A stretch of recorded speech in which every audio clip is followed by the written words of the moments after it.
What's up, everybody? Good afternoon on this Monday night. Another cold November day here in Philadelphia, and obviously, new programming, new time, new faces here on the South Florida Tribune Media Network. And this is J&S's Philadelphia Sports Stop. He is Jay, as in our good friend here, Mr. Justin Fiorillo. I am S. Anyone who's been on this network long enough knows my ugly mug. We have a lot of fun here on the South Florida Tribune. Steve, don't be too hard on yourself. Come on now. I'm always hard on myself, but I always do it with a smile. And you got a Phillies hat on your head. That's not an ugly mug. Actually, it's a World Series hat. Yeah.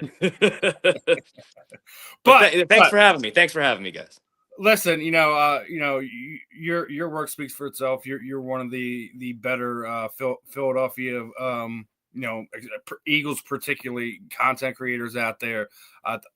Already had you on our programming a few times. I felt it was time to bring you into the network, having some fun, making things a little official. Obviously, yes. If you ever want to hop on one of our other programs you're part of the team now. You're a part of the family. You're a part of the shenanigans, my friend.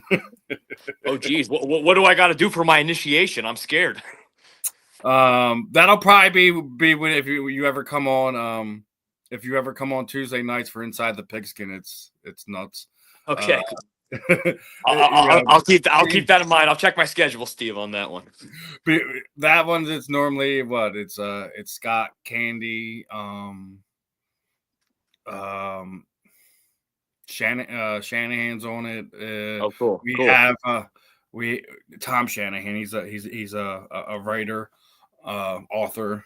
So gotcha. He always gives us some insights. We do a lot of college football on there, especially because we got Mel Farr Jr. on there, our former Lions running back and UCLA alum there.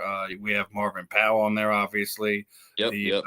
The Trojan alumni, former Saint there, and obviously Ben Hobson whenever he can, because he does his nonprofits on that Tuesday night. So sometimes it's there, sometimes it's not. Sometimes we almost have like 7-8 people on there, and it's where we play the counting game to see if we can get through it, and there's always fun stuff. Not enough little boxes on the TV screen for you. Yeah, man. So I mean, it is fun, but I mean that's kind of the idea with this. Me and Justin are gonna give you our takes on what's going on in the Philadelphia sports region. It doesn't matter if it's football, basketball, baseball, hockey. Well, I'll even throw in some zingers for Justin. Throw some combat sports in there. Throw some boxing in there. Yeah.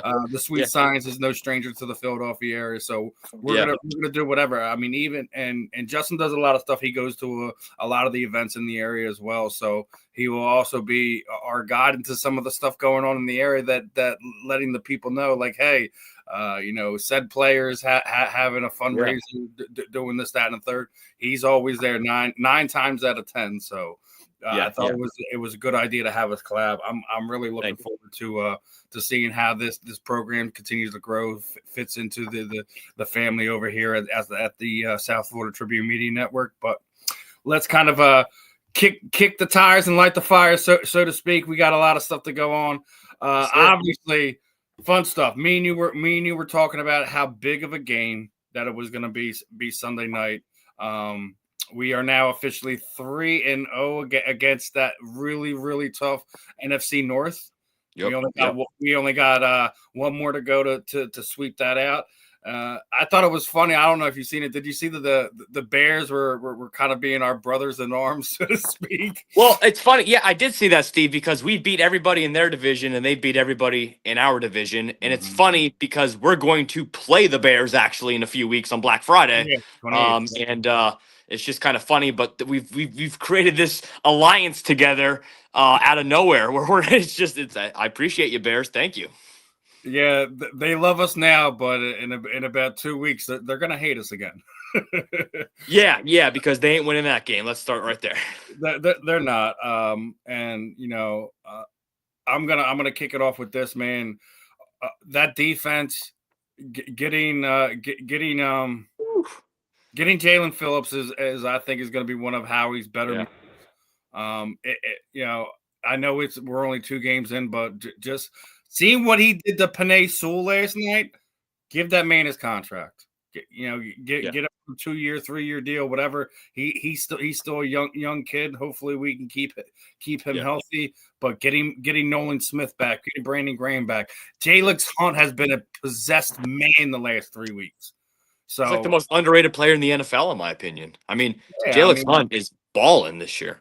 Yeah, he is. He's really shown up the last. He was almost non-existent, those first 7 games or so.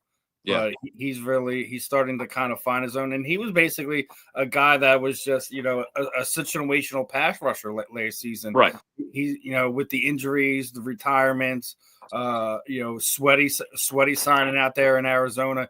A lot was put on him early in. And I just think he was a little lost. But I think he's find his thing. And I think the other thing that people aren't really talking about, I think is a major reason why this defense is playing the way it is. Nakobe Dean's back. Nothing against Jahad Campbell in any way, shape, or form. He's going to be a monster for us. But I think we are so deep at all 3 levels of this team right now. And, as I was talking about last week when we were talking about Jair Alexander walking away, we still have depth there. And the other thing is that Dory Jackson is kind of what did Vic Fangio call him, a survivor. And I think he survived the nuances of being picked on earlier this season. He gave up the lone touchdown last night, but that was one of those ones where, like, when you have to stick with a guy, for more than 6 seconds, it's not an easy task for any quarterback in the NFL. And that Lions defense, that Lions offense is no joke. I mean, Jahmyr Gibbs is a scary mofo. He reminds me of like Darren Sproles type player that can burn you. In between the tackles, but he can also burn you at the backfield, and that's exactly what he did to us last night. Thankfully, they kept him out of the end zone and kind of mitigated where he hurt us. But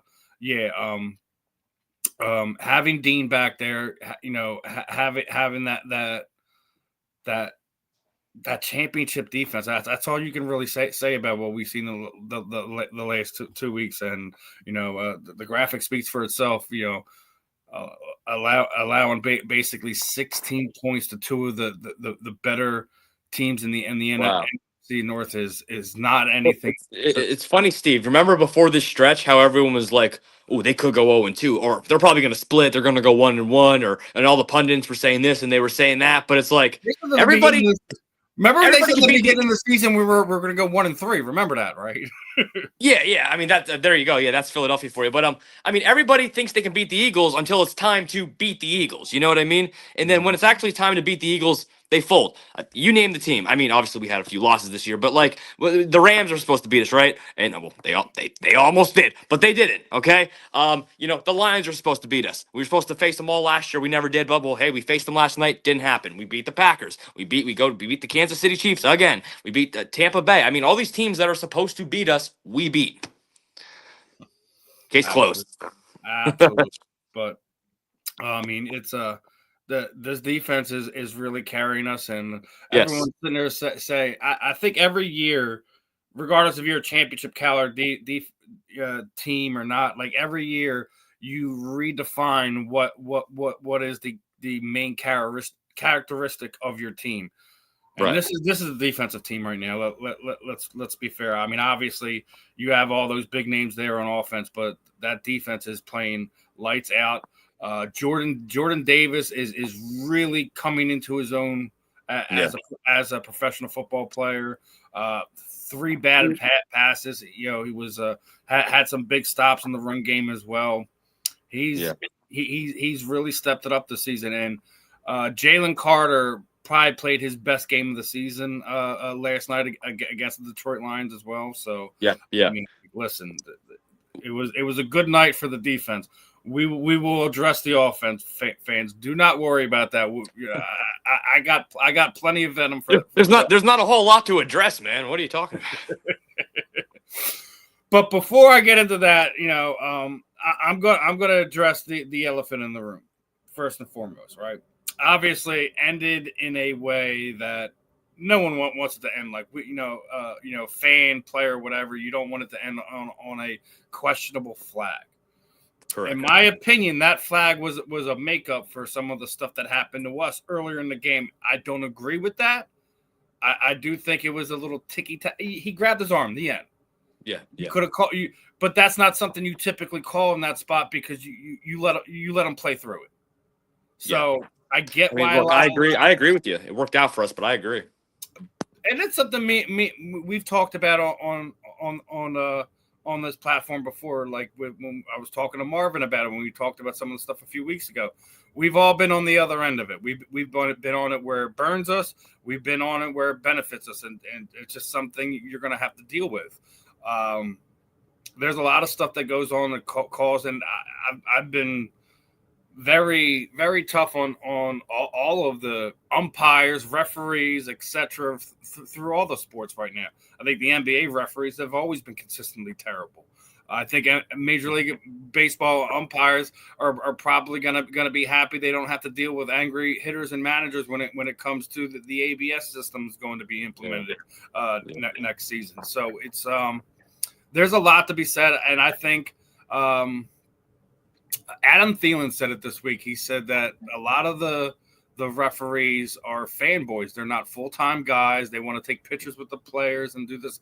I'm not necessarily going that far with it, but I do think that you need to have these guys paid to be it so you can hold these guys accountable. Like it's not their side job, it's their main job. Yeah. I do think you need to do that and just be better at it. Because even the explanation for it from last night, obviously, he's just going through why he called it, what he saw, basically everything I just said. He's seen him grab his arm as he was in the process of trying to make the catch and impeded him from doing it. That's why he called it. Again, I 9 times out of 10, I'm going to tell you, I don't want that call. I don't want that call because I don't want to call against our guys going the other way either way.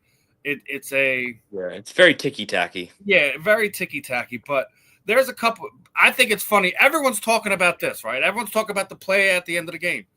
Well, I want to talk about some of the stuff that happened during the game that was terrible calls going the other way, and we're going to talk about this one right here on the tush push. That Steen gets called for a false start when. I don't know if you can see it, but I can clearly see it from here. There is a Detroit Lions player in the neutral zone. So Steen probably should not have done anything. But at the same time, that's where Steen was about to put his hand. So right, you have a Lions player in the neutrals. I got it. Yeah. So we get called for the false start there. All right. Whatever. We knew it was going to happen because there's a lot of times where we actually have false started and it hasn't been called. Yeah. But this is the reason why I think A.J. Brown got the gift because we had a play. Barkley broke off. I think it was like a 12 or 13 yard run, on the outside hash.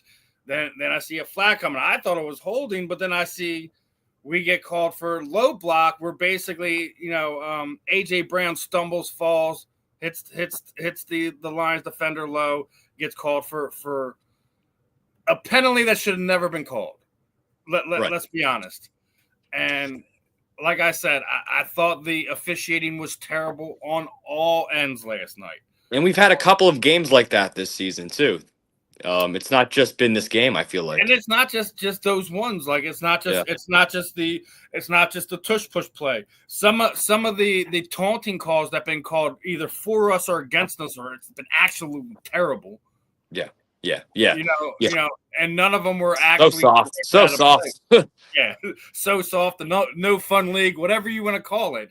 Yeah. And the unsportsmanlike conduct last night helped us. Helped us in the overall how the game played because it took a point off the board. All I know is come playoff time, Jalen Carter, please be on your best behavior. That's all I'll say. Listen, you got BG back in the locker room. I think that makes a difference. Yeah, it does, and that's why I thought that Zaire Smith was going to be a good pickup because you had that adult in the room, so to speak. So, well, too much of an adult. He retired. Listen, I think what he felt he had more in the tank, and I think seeing how they play, the accountability, he knew he wasn't going to be able to hide and take plays off. Not in this city, not with this team, not with them players. So, right. and I thought he looked well in what it is, but I think giving up that third round picks to get Jalen Phillips is absolutely going to pay off. He had Panay Sewell's number last night in multiple different plays. They had one where, because I don't know if you've seen it, the way that Vic has been playing him, he also has him pull back in coverage, so they don't know if he's rushing or not. And I think he caught Sewell when they had that fourth down in the red zone. Yeah. When him and Hunt basically cut Jared Goff in half, so to speak. Yeah, and they're still sewing them back together. Yeah, but we talked about it's one of the things I've talked about. Like, I don't think I got a chance to talk about you when we did the fan in the end this week. But if you go after Jared Goff, he's not the same guy. Yeah. If you play coverage with him, he finds ways and he picks you apart. And I'm going to say it again. I don't want to ever hear Panay Sewell's the best tackle in football anymore. Not after last night. No. I will be okay with hearing that the Eagles have the best defense in football. I'm okay with that. Yeah, I'm okay with that too. I think they're really good at all three levels. I think Vic Fangio has done something special here. And before I get to the main topic of the night, it was one of the first few I put out there in the list I wanted to. We've had a lot of good defensive coordinators in this town. Yeah, you had Emmett Thomas, at the very beginning of the at the Ray Rhodes era before he went there to Kansas City for a while. Then we had the man himself, Mr. Jimmy Johnson, right? R.I.P. Yes. Yeah, so he was the mastermind behind them defenses. Blitz. Yeah, blitz. And now we got the Philly guy, right? We got Mr. Vic Fangio now. Yeah, the Paisan. So, yeah. Let me ask you now. Obviously, I've known you made it through both of these guys' eras, right? Yeah. How are you feeling? Like if you had to pick, if someone paints you in a corner, and that's exactly what I'm gonna do right now. I'm gonna paint you in a corner. Yeah. Who is the best defensive coordinator we have? Is it Jimmy Johnson or what Vic Fangio has done in a season and a half has shown you enough? It's actually a really good question. I think it's maybe closer than people think. But look, man, you got to respect the OGs. I'm going to go Jim Johnson, man. I'm going Jimmy Johnson just because of pure legacy. Those blitzes were legendary. I know he never won a ring and whatnot, but I mean, he had some legendary defensive schemes. Vic Fangio is amazing too, and there might be some people that pick Vic. I could see both sides, but I'm going to go Jim Johnson. I believe his defenses were elite. He definitely he just had an aura about him. He had something about him that just was very different. Just the way he kind of similar to Vic in the sense of they just had similar kind of vibes to them. Just old school. Let me start with that kind of old school kind of people. But I really I think those Jim Johnson defenses, man, were something else. They were, and that's kind of like what I grew up on as a young man. But they also fell short a lot of times in the biggest games against teams they had no business falling short against. So you can't discredit going to 4 straight NFC Championship games, getting one Super Bowl appearance. Granted, there was a lot of moving parts on the defense. That those teams were not nearly as talented as the team we see on the field. The past few seasons. I will say that I think as a overall talent, that I think Vic has the better talent. He has the better guys up front. Sure. The linebackers, I'll say flip a coin because Jeremiah Trotter was something special. Yeah. And he laid the wood for all intents and purposes. But I think Jimmy had the better secondary as a core group. Having at one point in time, having both Taylor and Vincent, and then going from Taylor and Vincent to Sheldon Brown and Lito Shepherd is while having Weapon X, but have your back too is And so, but that being said, I'm going to lean toward Vic on this one. I love Jimmy. I love that team, but he's been a head coach. Mm-hmm. He, and Jim Johnson, did his tour, but he found a home here. But I think the other thing, like, and maybe corny, but like Vic's a true Philly guy. He's sitting there talking Phillies baseball a lot of times during his press conference. So it is a lot closer than I think anyone thinks. It's almost a coin flip for me. Like I could go either way with that, but I really appreciate what Vic's done compared to what we've seen. What was it, 2023? It was arguably the worst defense in the league. No one was talking about how the offense was carrying the defense that them years, right? But we're talking about how the defense is carrying the offense. This offense now. That's the ebb and flow of how it works in this league. I know, right? It's actually crazy. On offense, and your defense has to pick up the slack and keep them off the field, keep the points off the board, to allow your offense to get those drives. And sometimes it's a 3 and out, back-to-back drives, or even more than that. I think that's probably been the problem with this Eagles offense, is they haven't been able to kind of find their rhythm because they have so many 3 and outs this season. But let's get into this main topic that, is kind of the news of the day. And it's a dagger, guys, because Lane Johnson is the all intents and purposes where they say it's a Liz Frank sprain, that he should be out anywhere from 4 to 6 weeks.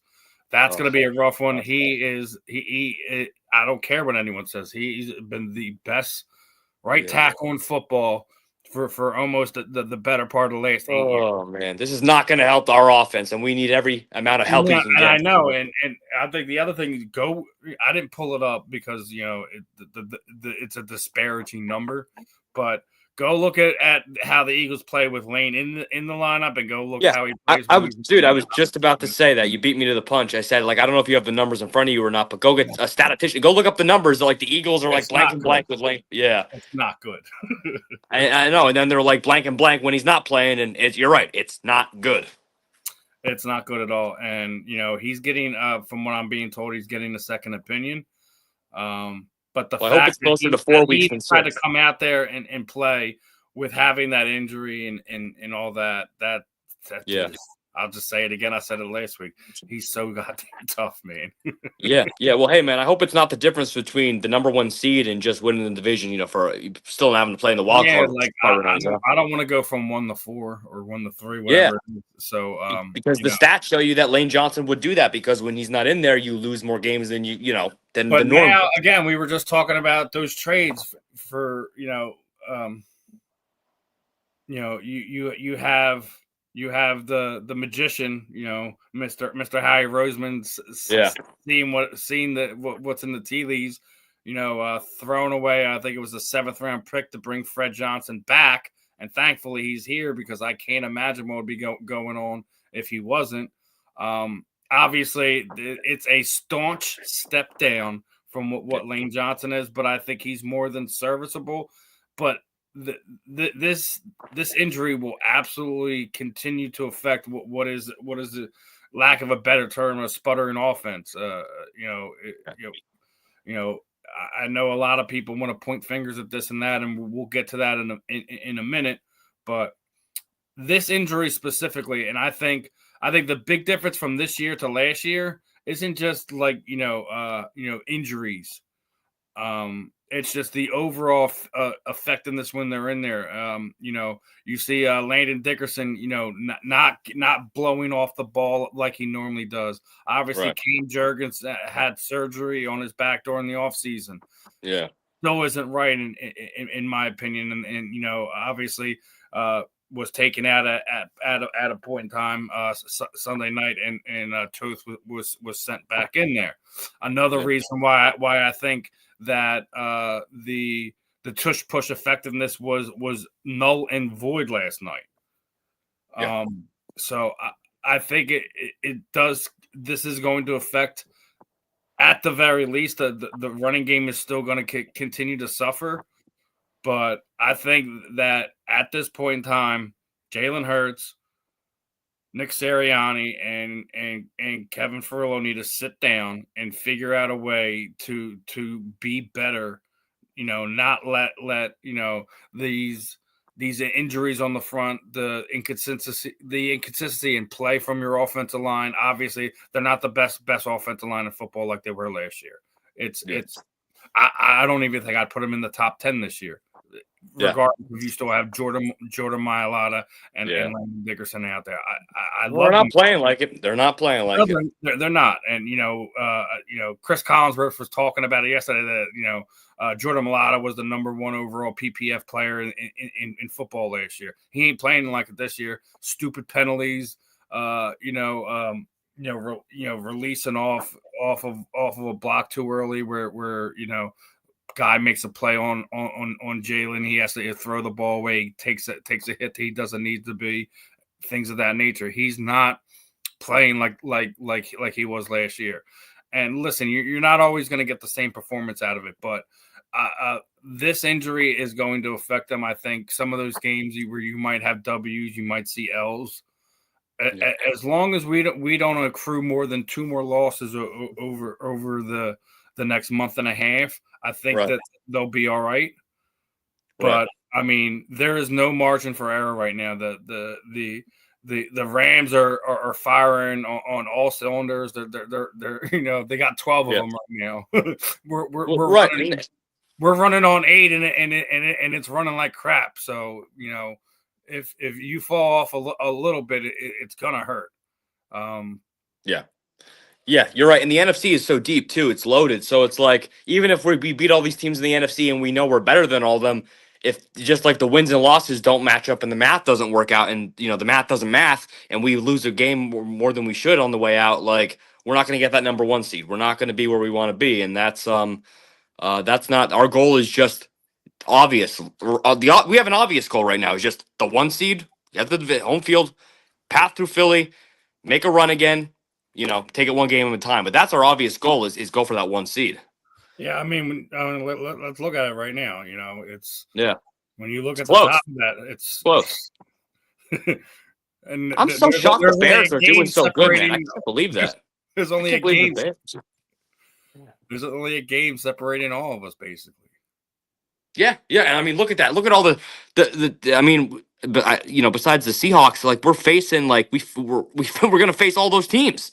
We already did. I mean, except the Bears we're gonna face, and that Bears game on Black Friday, coming up is going to be huge. It's gonna be huge. And it's in Chicago, if I remember. No, it's here. It's in Philly, but still, obviously should win the game, but. The Bears, that's why, when you first showed that graphic, I was like, well, I'm so shocked, like, to see the Bears at 7-3. I'm not. Listen, they were on my list at the beginning of the season. One, because of the coaching change, right? I think that's another reason why Detroit hasn't been as good this year. Listen, they're still averaging 30+ points a game. They're the only team over the last 3 years that have been averaging around that. But bringing Johnson there, they completely revamped that offensive line during the offseason. Yeah, you bring in Joe Thinney from Kansas City. I believe they brought in another guy from San Diego.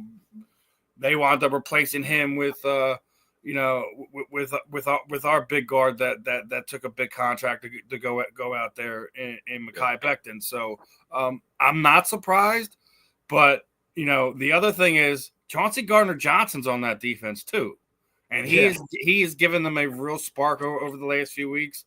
I think his first game he had 2 sacks and a forced fumble. So I mean, he's the gift that keeps on giving, man. Chauncey Gardner-Johnson, because he just keeps going to all these teams, but he low key's productive everywhere he goes. It's kind of funny. I think his thing is he wants to go after the quarterback. He wants to go into the box and go after the quarterback. Where Vic in this defense typically sends the linebackers, not the safety. Yeah. And I think that's where the real rift came from.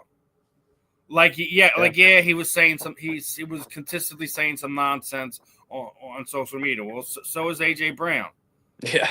And we'll get to AJ in a minute, but I think in reality it was more of a scheme thing. What CJ wanted to do and what Vic's overall goal was for that defense wasn't matching up, and that's why he truly was traded. It wasn't the fact that he wasn't loved in here. It was the fact that he absolutely wanted to do X, and Vic wasn't down for it.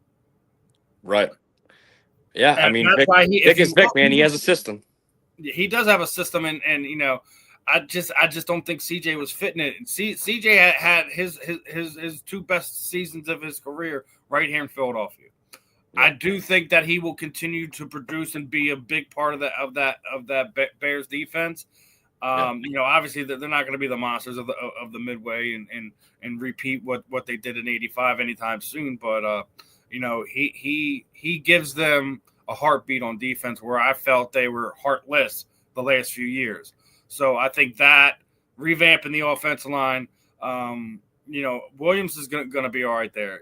He's probably gonna not like when he comes here to Philadelphia in a few weeks. But listen, I had the Bears as being a team that was going to make the playoffs. I felt that Minnesota would fall off this year. I'm looking right so far. My other crazy one was I didn't think Kansas City was going to make the playoffs.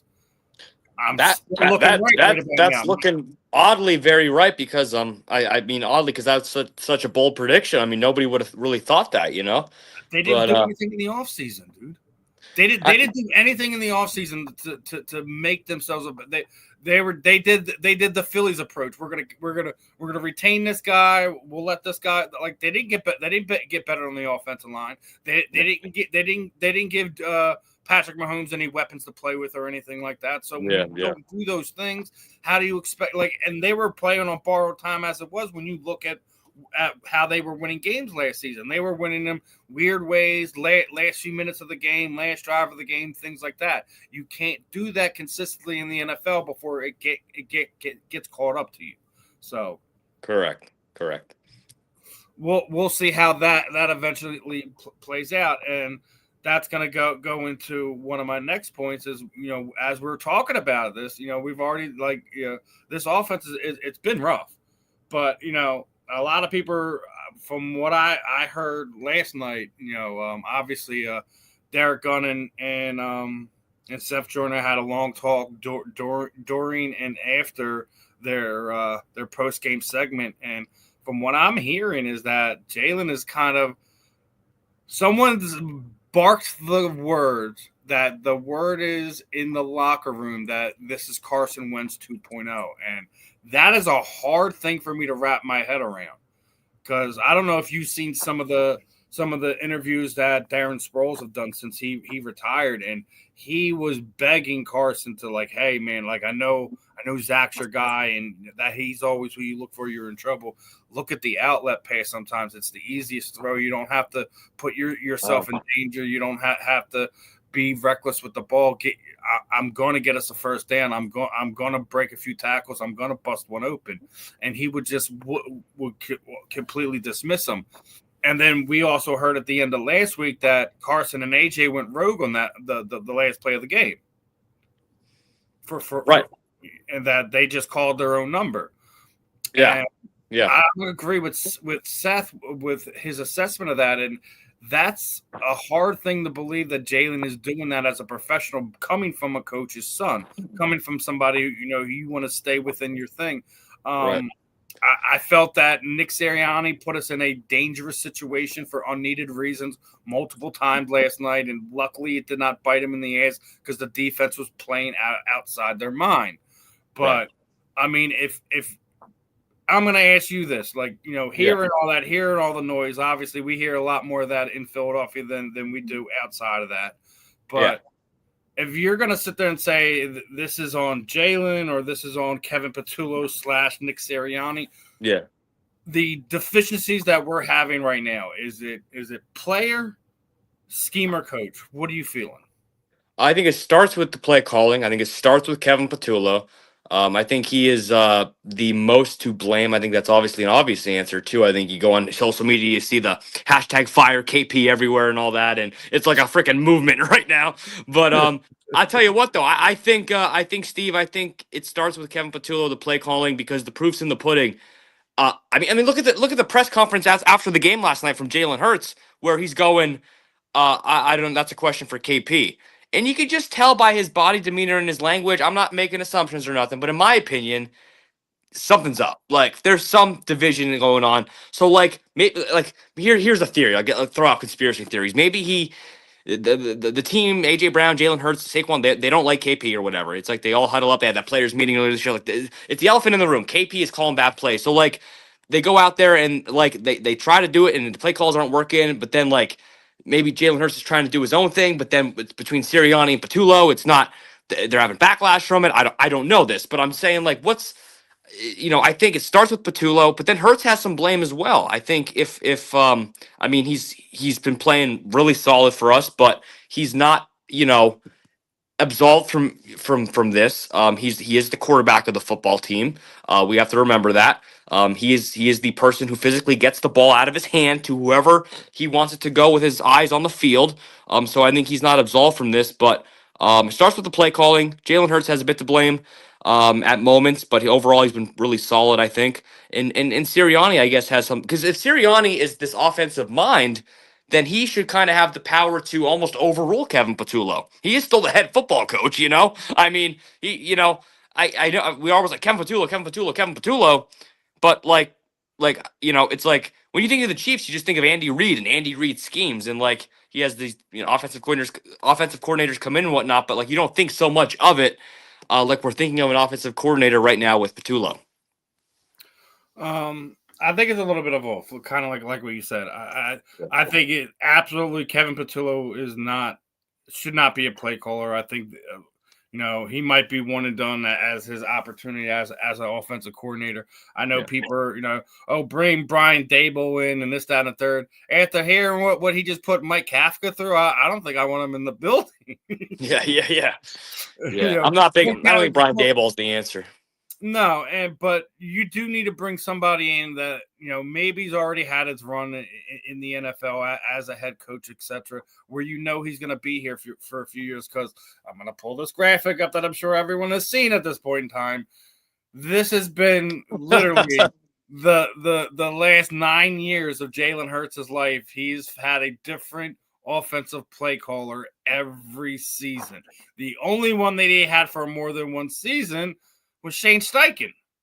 The best one. And that was only because he took the play calling duties away from Sirianni midway through that first year. So, yeah. It's rough, but I think he can't go rogue. They need to be on. They need to be on the same play. And I think the other thing is I don't think they're getting set up to the line like they were. And like if you look what made them special is a lot of times they had those big runs or those big explosive plays.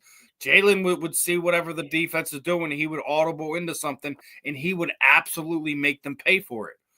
Obviously there was a point in time he did that last night, but overthrew Saquon Barkley, which probably would have been a touchdown. But right. I think it's a little bit of each of it. I think Kevin Patullo won't be back after next season, and if Jalen is the guy that we all think and say he is, and how he looks most of the time, then you need to give him somebody that is going to be on the same page with them, that they have the same mindset, thinking wise, and he's going to be here through the remainder of Jalen's contract. Correct. No more of these one and done type guys. Maybe find someone in college who didn't exactly work out at his last head coaching job there, and he's trying to rebuild his name here in Philadelphia. Like you can't get somebody that's going to be going in the season. We cannot have that anymore. We played that route. It's been done. We've beaten this horse to death. to beat it no more. Yeah, well, let me ask you if I have time for a quick question, Steve. Yeah, Would you? absolutely. Yeah, like, do you what are your thoughts on if the Eagles did this? I mean, it's kind of late now, and if you think they would do something like this, it'd probably be before the trade deadline. But like, what if they management like got or coaching got rid of Kevin Patullo right now? And like, do you think that would be a wise decision? Like, there could be a spark, and some guy on the staff can come in and whoa, this team is like no more KP. You know, the big bad witch is gone right now, so like we can get this offense rolling, and they go on a Well, run. I, Or do you think that's going to cause like, okay, let's just roll with them and just pray to God it gets better? the only way I think that would be a good idea if we still had our bye coming up. We already just had our bye, so I think that's an issue. I do think that could potentially give a spark. The question is, who do you put in there? I don't want to put another guy in there that's already on this coaching staff, and I think the only guy that is available that could potentially do something like that, Right.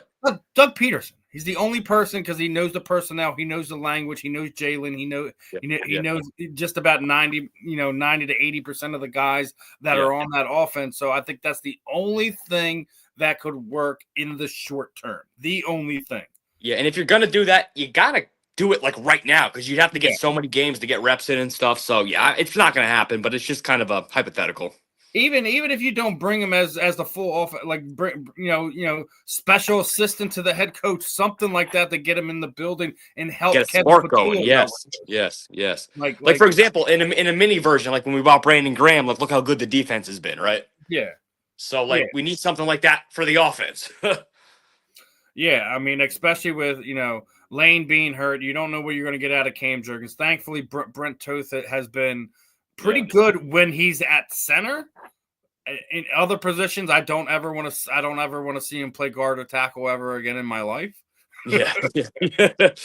I hear you. That's not to put him down. And again, the other thing I want to mention before we get on to some of these the last few topics that we're going to have here tonight is this man is something special, man. Lock him up. He did it again last night. He was targeted 6 times, no catches. Quinyon Mitchell is playing outside of his mind, and Harry Roseman obviously is going to get all the credit in the world for making sure he ended up here in Philadelphia.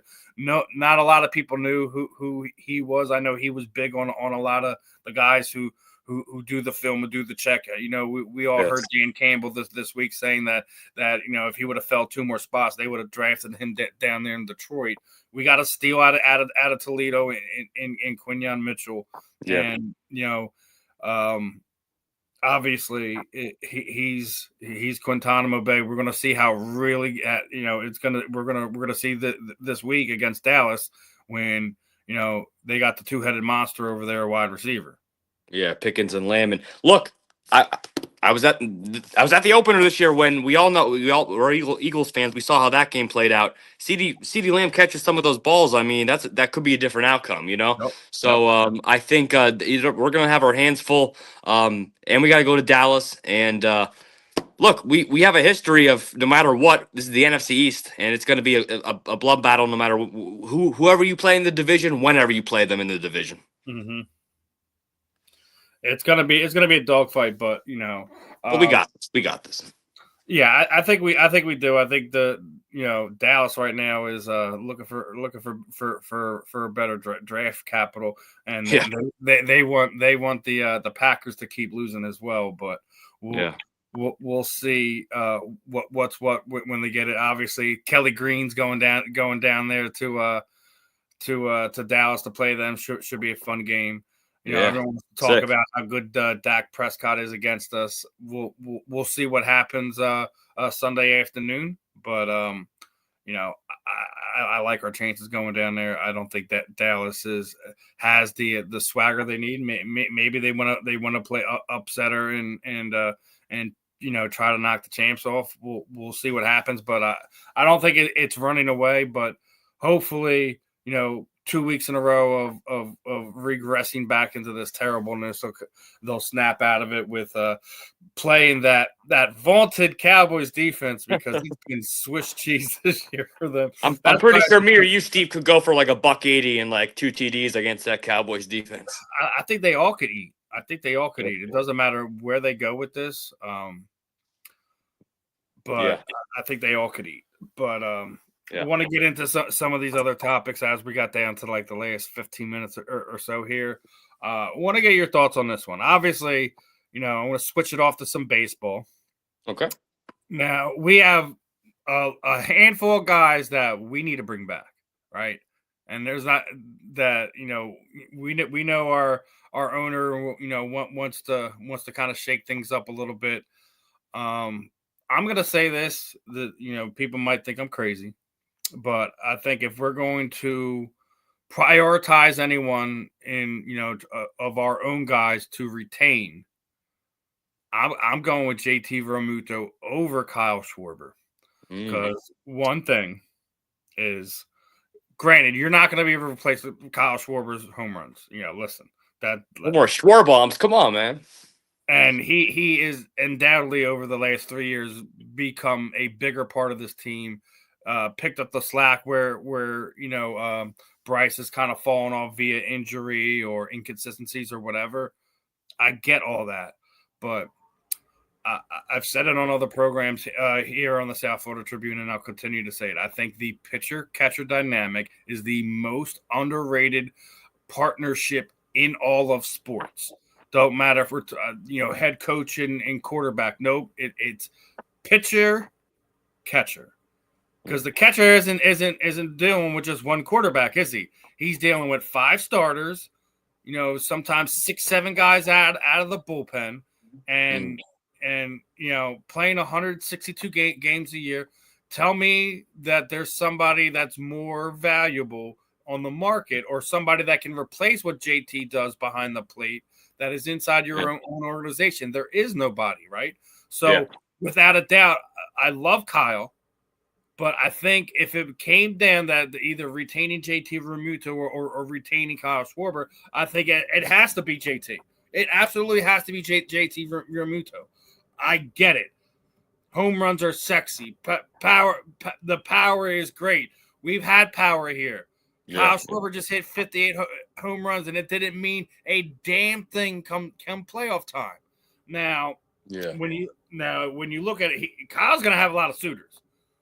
He's going to have a lot of suitors. It doesn't matter if he goes to Yankees, Mets, Rangers. I think if he winds up anywhere, it might either be Cincinnati or San Diego, because San Diego wants to kind of keep pace out there with the Dodgers and the Diamondbacks and things of that nature. But when you look at the free agent list, there's nobody that's going to replace JT Realmuto. Now, obviously, Ranger Suarez is still another guy that you're probably going to have to bring in. And I already said that you should probably have signed him last year. But you already signed Aaron Nola to a ridiculous contract, where I think puts you in a pinch. And I thought they should have traded him at the trade deadline. You still have Taijuan Walker. You still have young arms that, in Painter in the organization. And also in the organization, you still have Crawford, who's been waiting for an opportunity to come up. The other side of that is that the rumor is they're going to free up money and they're going to trade a Nick Castellanos. I believe if you trade Nick Castellanos, it might give you enough to bring 2 of those 3 back. But if I'm prioritizing anyone, me personally, it's JT Realmuto. I get it. He hasn't had the power numbers, bat numbers, etc. I don't think that means anything to me. What he does behind the plate is way, way, way more valuable than runs and RBIs. That's a great take. I'll tell you this. You made a great argument about the pitcher-catcher relationship, and I think JT's been amazing for us in that aspect, and how it's hard to replace. I guess my counter argument would be, because I think it's close in my opinion. I'm kind of even on it, but I guess I'm going to go with Schwarber, because my counter question would be, how do you replace all the home run production that Schwarber gives you, And I know it's I understand you showed me the free agents list and there's no free agents for any catchers. I guess that's the obvious answer, but as much as JT's homegrown kind of now to us and familiar with our system in Philly, I feel like Schwarber is kind of Schwar bombs and the whole 9 yards. He's kind of become settled in as well with the culture and everything here as well. So I guess and also the home runs and the numbers too. I mean, he definitely has a lot of production, I guess, with the deep ball. I get it, and runs are hard to come by. But listen, you don't have anyone in the organization that's going to replace him. Yep. There's no one in the free agent, out there that's going to do it, unless when you trade or potentially trade a Nick Castellanos, you can go get yourself one. I don't know, man. I think bringing in Pete Alonso, sending Harper back out to the outfield, and or like have them both rotate as DH. Yeah. And then you bringing in you bring Crawford up. Yep. You find a way to bring back the kid we just traded for at the trade deadline that declined his player options. Apparently there's still talks between them two to potentially come back, but I mean I love it, and I get it. Like, home runs are not the easiest thing to manufacture and things like that. But at some point in time, we've already done this with this current setup as a team, and something has to shake up. And much as we know something's going to happen. Somebody's going to go this offseason. I don't know. Yeah. And from what I heard is some of the big contracts are going. It might hurt. But I also think that Trey Turner might be going too. That you have Aiden Miller sitting down there. Yeah, I'll never forget when he had that injury. Like, remember in the preseason, spring ball, when he had that injury right before he was. That was terrible, man. But I mean, we'll see. But you're right. I mean, Trey Turner. You got to free up money to bring guys in. I mean, can we bring back Ryan Howard, Jimmy Rollins, Chase Utley? I mean, come on. Those guys were part of a special team, and they only won one. Only won one, and they had arguably the best pitching staff that we ever had in Philadelphia at any point in time. Yeah, and Brad Lidge. I mean, you had some names on those pitching on those teams, but dude, Hamels, Halladay, and Lee. Yeah. And, legendary. It was, man, and they didn't get one when they brought Halladay in. So Ryan Howard kind of fell off of a cliff. Yeah. Well, here's the thing about baseball, Steve. We know the off-season doesn't last very long. No. Baseball, it will be a spring break in like a month and a half, 2 months, basically. I mean, it's quick, man. Yeah. It's we're getting close to being upon it right now. So it's going to be a rough one. They have some serious things that they're going to have to debate, go over, and all that. But want to get into these last two topics before we wrap things up. And obviously before we came on, we talked about our love for all four sports. And I gotta mention this. We've been talking about it here the last few seasons, ever since the Corey Hart situation happened. Like, who's going to be the goalie? Obviously, Scott Erickson hasn't quite been the guy. He's been good at times. He's been terrible at times. But it looks like Dan Vladimir might be the guy, man. He's been playing outside of his mind. I know he's young. I know, literally, we're talking about, like, we're watching him grow in front of our eyes, but he might be the answer. We have not had some stability at goaltending for some time, and we brought in some good guys over the years. We've had Brizgalov here for a while. We had Bob. We brought in John Van Breesbrook here over the years. We had Ron Hextall, and no one's held a flame to what Bernie Piranha was able to do with R.I.P. man. Yeah, R.I.P. Sure, absolutely. One of the guys I love running into down there when they're always doing events and things like that. But I think Dan might be the answer, man. Let me ask you this, Steve. I mean, we talked about this pre-show. You say it's safe to say you're more of a hockey aficionado than I am. What makes him so promising as the new goalie for us? The other night, I think we were being outshot. I think it was like almost like 30 to like 8. Right. And he was just playing outside of his mind. I haven't seen something like that ever. I mean, when you get outshot like that, you're normally getting your butt kicked on the scoreboard, and yeah. I mean, that's 30 shots going at your goal, right? I mean, he that's was a stone wall, and it doesn't happen. That I know he's young. I know this is real early. I could wind up eating my words on this take in a matter of a month or two. I get that, but Corey Hart was supposed to be the guy, right? Yeah. Obviously, that didn't happen. He had his personal troubles. Had the chance to bring him back during the offseason. He said he wanted to start a clean slate elsewhere. I completely get that. It sucks. You probably wanted to kind of bring him back in so a guy like Dan could just grow behind him. Whatever happens with him over the next few seasons would have happened.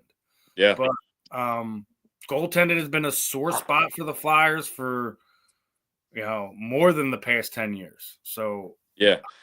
I know Tockett's going to bring a brand of hockey. I know, they're playing up and down right now, but it looks like this could potentially be the first time they go back to the playoffs, in recent memory. So happy to see that aspect of it. Yeah. We'll see if this kid's going to be the answer or not. Yeah. Hey, maybe once in my lifetime, I'll see the Broad Street Bullies. Maybe one time. I want them to come back. We need to have a Broad Street Bullies resurgence because, like the Philly Sports guy said, if you think about it, I don't know if you've seen that. Tocchet brought in a bunch of the bare knuckle guys to show them how to fight, right? Oh yeah, I vaguely heard about that, and I think that's a smart thing because we need a new attitude. we need. I mean, they haven't been fighting since the Legion of Doom days. You know what I mean? Yeah. Since Tocchet was traded out of here. You know what I mean? Yeah. Well, we need to bring him back. Here, was one of our guys. I mean, even Simmer. Simmer. I think he had a 30-goal season. So at some point in time, he found himself well enough to actually be scoring at some point in time. So I mean, we haven't had that attitude in a while. So.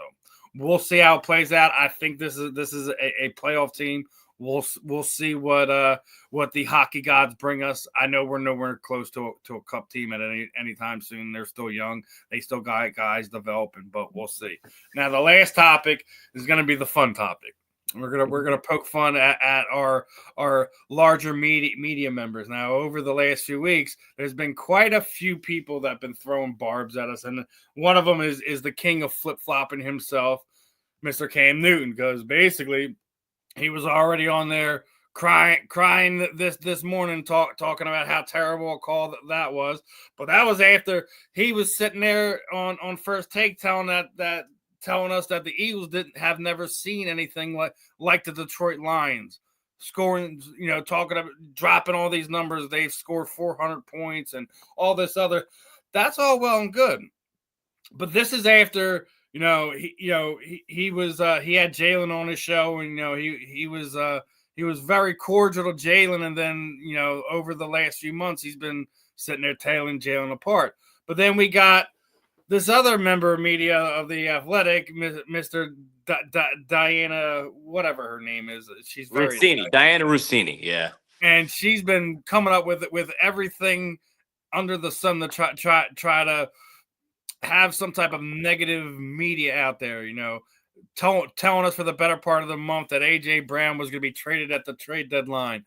Then over the last few days, she's transitioned from AJ to Jalen. And I thought I heard a rumor, or maybe I don't know. That she a Giant? Who is our biggest hater? Is it her? Is it Cam Newton? Is it Colin Like, who is the large, the national media of Philadelphia's biggest hater? Probably WIP. Probably. probably us. Probably we're our own biggest hater, but. In all seriousness, I'm gonna go with Cam Newton. Now, Steve, I don't know if you know this or not, but for all the viewers watching, you can check my page, my personal Instagram page for this. Gilly the Kid showed up at a tailgate last night at the game. Oh yeah, absolutely. Yeah, Gilly the Kid showed up. Gilly and Cam too. yeah, he showed up, and you all know the feud between Gilly and Cam. And I posted a video to this. I interacted with Gilly. I said, "Fuck Cam Newton," and Gilly goes like this, middle finger to Cam Newton on the video. So it was on site. screw Cam Newton. I think you could smell the bias through the screen when you watch him talk. I mean, he's so jealous. He should have dove on that fumble in the Super Bowl 50. But I think I go Cam Newton. That Diana Rossini, I thought I heard a rumor. I mean, I don't know. She looks like she might be maybe like a New York Giants fan or something. I don't know, but She's like from New York. She's from New yeah, York. yeah. So like that's kind of shady. I like what's going on? Like she has power to like be a reporter. Like, are you trying to use your power to like ruin the team? Like, are all these people really going to you? I mean, you have to always give reporters the benefit of the doubt. Like, if something's I know it might be crazy content or a crazy story, but if somebody really said something to somebody, it could be true, right? But like, probably not. This seems like a little bit far fetched. No, she got checked by X. Yeah. They basically said what she was reporting was completely and totally false. So well, there you go. There's your answer. Yeah. So yeah, she has an agenda without a doubt. But Cam, he's Cam the Fish Newton to me because he flip flops on his takes about this team, about Jalen so much. It's weird, man. I don't get it. But yeah, if I'm gonna go with any one of those two, it's definitely Cam Newton. I know Nick Wrong's a close second because he's not Nick Right, he's Nick Wrong. Yeah. Well, yeah. I mean, nothing brought me more joy than to see us beat those Chiefs last year. And I watched his show. I go tuned in on the morning after or whatever, when he was just like depressed as hell showing up to that table when we finally beat his freaking Chiefs, man. Because he pisses me off. Him and his takes. Well, no, he did the same thing to us in the first Super Bowl when we beat the Patriots. So it's like, listen, I know Fox Sports don't really care for us. Something me and Ben talk about all the time. We don't need to be the loved ones. We got our own way of doing things here in Philadelphia.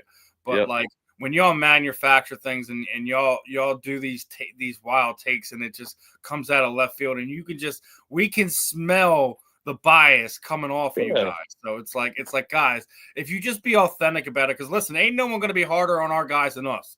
There ain't nothing you're going to tell us that we don't already yell, scream, post, tweet, DM, whatever to our own players. Like listen, we do it more than anyone. We hold them way more accountable than you ever could possibly do. Yes. So I mean, that being said, Cam Newton takes it head over toes. Diana needs to find a new line to cover because she's not an insider reporter on anything. When you're reading the tea leaves on Instagram post, ain't cutting it. That's not how you do it. So, if anything, the only thing that she's done over the past month is lose her own journalistic integrity, if she ever had any. But true that. Preach. But that was a quick hour, brother. A lot of fun, man. A lot of fun. A lot of stuff to talk about. We'll get into some more basketball, as I know that's another love near and dear to Justin's heart. We'll get into that next week. Obviously, a lot of stuff to talk about that because I know that the Sixers are still, despite what they've already did with Comcast Spectacor, that they're still trying to find a stadium outside of the Xfinity arena so they can have their own area.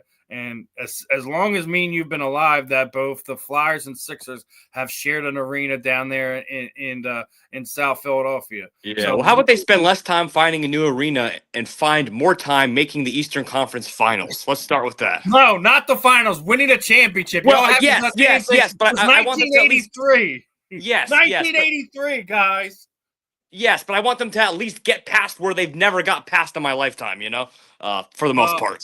On that being said, Paul George returns back to the lineup tonight. So he's not doing a podcast? Okay. I'm not going to hate on him for doing a podcast. No. They call him, they used to be Playoff P, now they call him Podcast P. You ever see that? I don't want Playoff P. I want World Champion P. Yeah, I want World Champion healthy Joel Embiid, too. But we'll see. Anna Maxey and VJ coming up. That'll be an argument for next week that we'll get into. A fun one tonight. As always, it's going to be Go Birds here on the J&S Philly Sports Stop here on the South Florida Tribune. We're going to bring it to you as much as we can. Obviously, we'll be as consistent as we can. Try to get you guys some stuff every week. We pop on for 20 minutes, 30 minutes, an hour, however it tends to be. Obviously, a little bit over an hour today. Lots of stuff we went into. Lots of stuff we didn't even really get into. We didn't even really address some of the stuff with AJ Brown because there was still more stuff to address on what happened this week. But yeah, we got plenty of time for that. A lot more time left in the season. Well over a month and a half to go before we get to January playoff time. But a lot can happen between now and then. We're going to continue to have fun on here. Justin, final thoughts, and let everyone know where they can find you on the various social media platforms. Well, appreciate all of y'all tapping in. Thank you, Steve, and for coming up with this idea and for making me his co-host, and appreciate the opportunity. I'm on Instagram, Justin _ my last name Fiorillo right there. 94 is my Instagram handle, and I'm on YouTube as the Eagles Wingman. A little bit of a pun there, but you see some of the best behind the scenes content from a fan's perspective. I go to all. I've been to every home game this season. I go to a lot of signings, go to events. I'm actually going to be with Landon Dickerson tomorrow. Hey, this is a free event for the public out there. Art history. Art history, 6 to 8 p.m. tomorrow, 6 to 8 p.m. Landon Dickerson with the purchase of his lawnmower T-shirt or whatever. I don't know how much it is. Might be between maybe $15 and $50. I don't know, but in that range, right? Yeah, I think it's closer to last time I went because I actually was there the last 2 times they had players there. I did the Hollis Thomas shirt that he did. I did the Jeremiah Trotter shirt. He actually had Brian Westbrook there about 3 years ago. Wow. Jay does a lot of stuff with the players, and awesome to see Landon get his own signature tee through art history. Yeah, and Jay's been a guy in the area for well over the last 10 years. Happy that he's got the new spot for anyone that's been to it. It's not the old spot on there. Kind of like a block and a half down, still on Frankfurt Ave, right around Cotman Avenue area. So guys, girls, if you're in the area, go check out the shirt.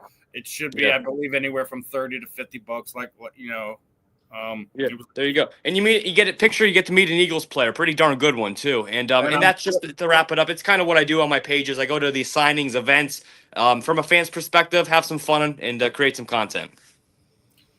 It's always fun to learn something from Justin's page. So guys, if you're not always on social media and missing some of the stuff, sometimes just hit up Justin's page and give you some ideas on where to go, what's going on in the tri-state area, especially with our Eagles. But like I said, we're gonna try to cover anything that's going on in Philadelphia.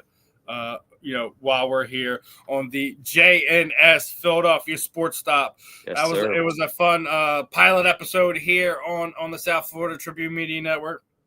Guys, you already know where to follow me. Just type in my name. Should be real easy to find me. Facebook, Instagram. It's Philly. Philly centric, obviously, but I do a lot of combat sports stuff.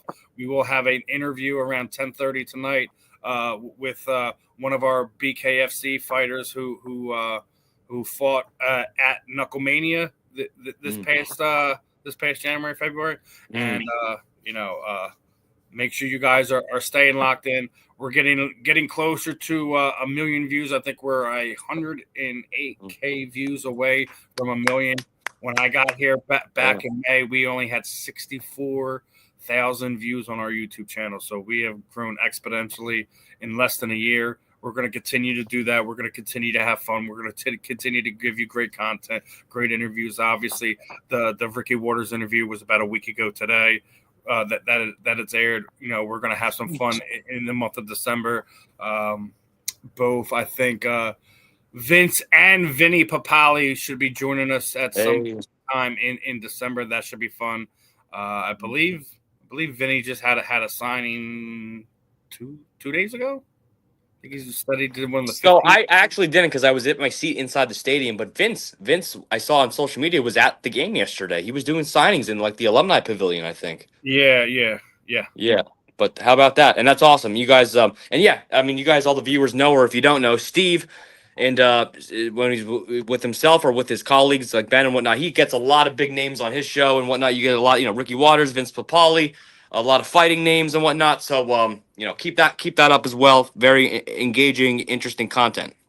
Yeah, we got another further interview planned for Wednesday, but I'm gonna wait till either Tuesday night or whatever to announce it. Again, we try to do whatever. I say it like this: there's no interview too big, too small. I don't care. We had we had Sean Merriman's son, who's basically a freshman high school quarterback. He's already gotten offers from I think over 10 different programs, including his dad's alma mater. So I mean, as Ben called him, that's gonna be bright lights Merriman, since his dad was lights out. Yeah. Hey, you got some tough shoes to fill, man. He was a great player. Oh man. Yeah. Different positions, but still great player. Yeah. We had fun when we had Justin on, so it was definitely a fun one. But we're gonna continue to have fun here on the J&S Philly Sports Stop and all the programming here on the South Florida Tribune. That should put a bow on this one. I'll see you guys about in a few hours for the professor and the pupil, and keep an eye out for who it is we're going to have on tonight. We're going to be working on some more fun stuff as we're moving forward. He's Justin. I'm Steve. This was another episode of J&S Philly Sports Stop. Catch you next week, fans. Peace out.